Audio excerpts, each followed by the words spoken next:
Hello everybody, welcome back to our English class. For today we're going to have Unit 5.5 all about languages. P.Xhuvani. Open your books on page 72 and first of all, before reading the text, there are given two questions for warm-up activity. How many languages do you think exist in the world today? And do you know of any languages that nobody speaks anymore? Pra sa gjuhë mendoni se ekzistojnë sot në botë dhe a njini ju ndonjë gjuhë që askush nuk e flet më? These are called dead languages. Nuk e quhen gjuhë të vdekura, gjuhë të humbura. So the text is to speak or not to speak. Flitet apo nuk flitet? How many languages exist in the world today? Sa gjuhë ekzistojnë në botë sot? Let's take the paragraphs one by one. That's not a very easy question to answer because it's difficult to distinguish languages from dialects, for example, the different varieties of the same language. Nuk është pyetje e thjeshtë për t'ju përgjigjur sepse është e vështirë të dallosh gjuhët nga dialektet.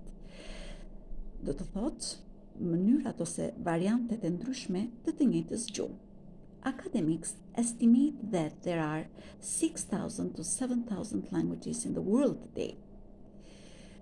Akademikët, njerëzit pra që merret me studimin e gjuhëve, gjuhëtarët, kanë përllogaritur që ndodhen më shumë se 6,000 deri në 7,000 gjuhë në botë sot.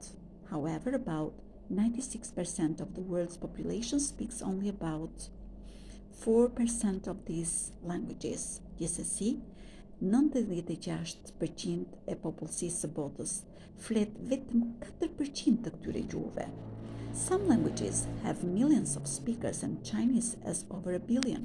Disa gjuhë kanë miliona folës, ndërsa gjuha kineze ka më shumë se 1 miliard. Other languages, however, have very few speakers and are therefore in danger of extinctions. Gjuhë të tjera, si të qoftë, kanë shumë pak folës dhe kështu janë në rrezik të humbjes. There are many languages that people used to speak around the world which have now disappeared. Ka shumë gjuhë që njerëzit tashmë nuk i flasin dhe të cilat janë shtukur. The reason for this is that the language needs at least 100,000 speakers in order to survive, otherwise it is likely to become a dead language. Arsyeja e kësaj ndodh sepse një gjuhë nevojitet të paktën 100,000 folës në mënyrë që të mbijetoj. Në mënyrë tjetër, ajo ka gjasa që të kthehet në një gjuhë të zhdukur. Students of classics still learn dead languages such as ancient Greek and Latin, but they don't speak them in their everyday lives.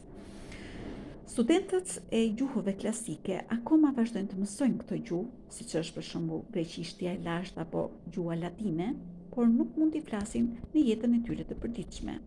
Monks on the Isle of Man, as well as Widi in Siberia and Arikapu in the Amazon jungle are dying out. Gjuhë të tjera që janë drejt zhdukjes është gjuha Manx në ishullin e njeriut, apo Udi në Siberi dhe Arikapu në xhunglën e Amazonës. In Nepal, there's only one person left who speaks Kusunda, and she is 75 years old. Në Nepal, ekziston vetëm një person që flet gjuhën Kusunda, dialektin, dhe kjo është vetëm 75 vjeç. Does this mean their language, which don't belong to that 4%, are eventually going to disappear? Mos ndoshta kjo do të thotë gjuhët të cilat nuk kanë më shumë se 4% të njerëzve që t'i flasin janë drejt zhdukjes? Probably not, ndoshta dhe jo. In Hawaii, Cornwall and Wales, people speak the local languages that used to be dead, so in other words, there's still hope. Në Hawaii, në Cornwall dhe në Wales, njerëzit flasin gjuhën e tyre, në dialektin e tyre, kështu që ndryshe mund të quhet gjuhë e humbur, por me fjalë të tjera, akoma ka shpresë, sepse ka edhe pak njerëz të cilët I flasin këto dialekte. So based on this text, you are going to do exercise C to find if the sentences are false or true by underlining in the text. Also, you are going to learn some expressions using the preposition in bed, në krevat, in danger, në rrezik, in pen, me silolaps, in the beginning, në fillim, in my free time, në kohën time të lirë, in the other words, me fjalë të tjera. Also, you have the listening rubric. How much do you know about languages? Before you listen, try to answer the questions below. Sa dini juve për gjuhët? Është dhënë një quiz me 5 pyetje dhe 3 alternativa. You are going to underline the correct one after listening to the conversation between the presenter and Charlie. What languages do pilots have to learn? Çfarë gjuhë duhet të mësojnë pilotët? How many languages do people in Switzerland speak? Sa gjuhë flasin zicerianët? How old is the Chinese language? Sa vjetër është gjuha kineze? How many letters are there in the longest alphabet? Sa shkronja ka alfabeti më i gjatë në botë? How many people speak English as their first language? Sa njerëz e flasin gjuhën angleze si gjuhën e tyre të parë? So let's follow the teacher in the listening transcript. Radio presenter. For those of you who have just tuned in, this is 91.5 FM and I'm Ted Scott. Well, listeners, it's time for our, you guessed it, quiz. You know the rules. Answer 4 questions correctly and win a holiday for 2 to Florida. Let's see who you have on line 1. Pra prezantuesi thot, mirë se erdhët në kanalin e radios 91.5 FM me Ted Scottin. Është radha e quizit me rregullin e përditshëm, përgjigju 4 pyetjeve sakt dhe fiton një pushim për 2 veta në Florida. Të shikojmë kush ka hyrë në linjën 1.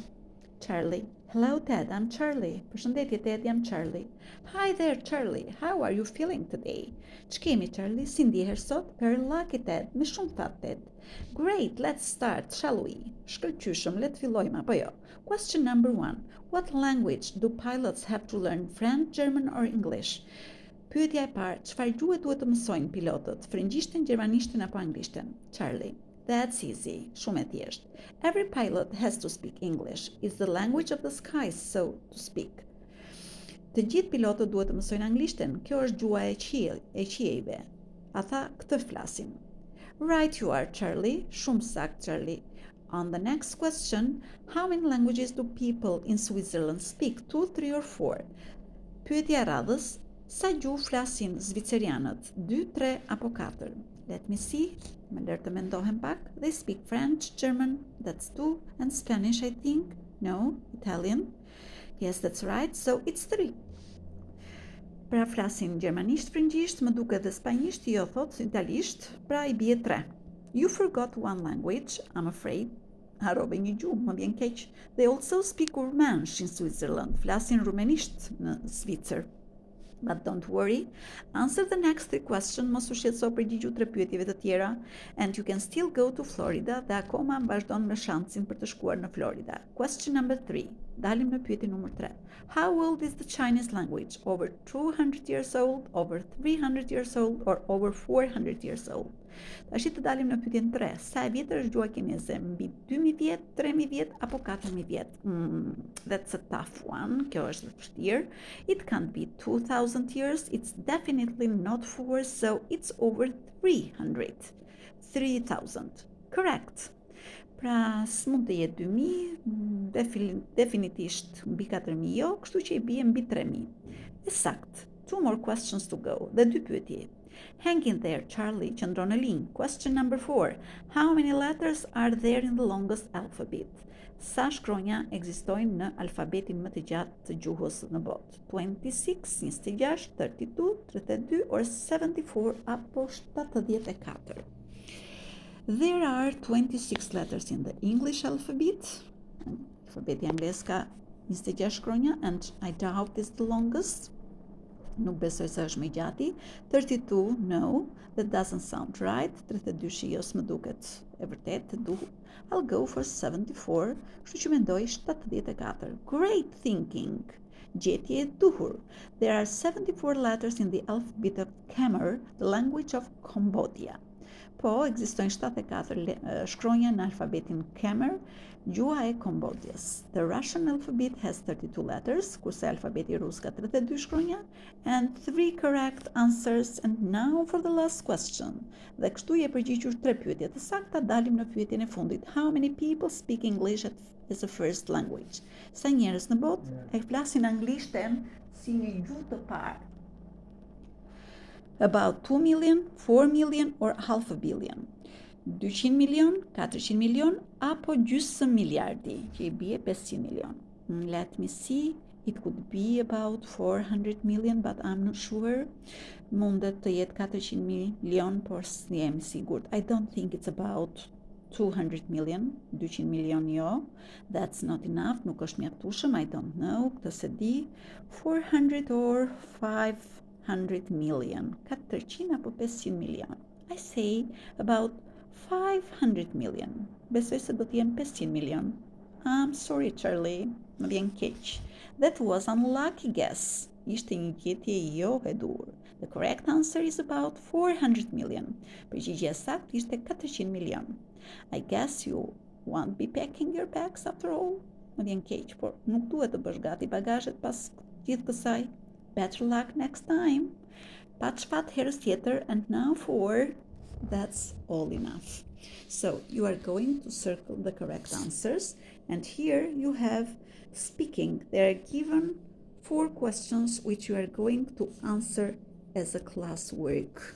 For your homework, you'll do exercises from workbook.